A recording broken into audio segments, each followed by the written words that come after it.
السلام عليكم ورحمة الله وبركاته داوديال ملبو جوكتان maalin wanaagsan ayaan idin leeyahay idilkiinba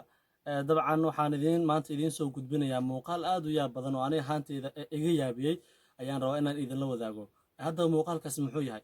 muuqaalkaasi wuxuu yahay daawadayaasha imika ee daawanayo waayadan dambe ee bulshada Soomaalida dhexdeeda waxaa ku soo badanayay ragga aad ku daaweyn ama odayaasha baandhaha ee guursanaya gabdhaha aadka u daadayar 16 sano jir 15 jir ayay guursanayaan ragga aad ku daaweynaa ama odayaasha taas oo jirtay oo lala yaabana ayaa haddana waxaa soo kordhay oo maalmahan dambe soo badanaya wiilal aad u daayar oo iyagana guursanaya dumarka ka da'da weyn guursanaya ayaa waayadan dambe iyaduna bulshada Soomaalida ku soo badatay dabcan arrinkaasi micnihiisu waan fahmi waayay oo dhalinyaradu maxay iyagu isu diidan yihiin waa arrinka dabcan aniga ahaan iga yaabiyay muuqaalka ayaan idinla wadaagayaa marka hore waxaad ila daawataan muuqaalka marka hore waxaan idin soo gudbinayaa ragga waaweyn ee gabdhaha aad ku da'da guursanaya hadda waa kanay hooyo daawada waxaan lama dhowran kare dhawaaqa malow kacay maqradii diyo kacay wixii lamow kacay dabiirku intaan dhibo bukeena difaacane dhalinyarooy kacay waxaan lama dhowran kare dhawaaqa malow kacay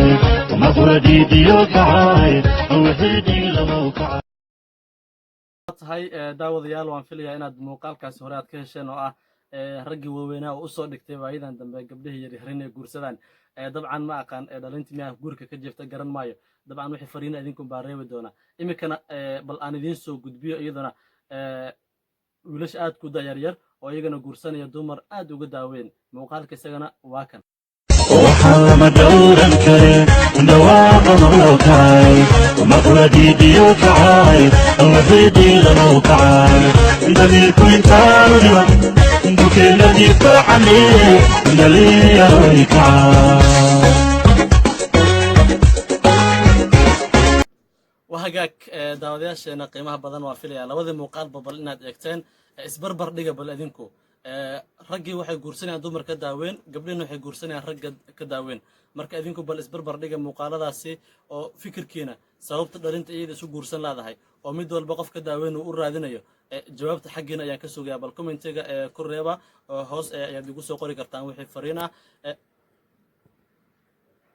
وهاجاك داوديال أديكوا هانتا بل إمك داوانا مقالك إمك أداركتي إمك أتبربر ركتي محاكو صوبحي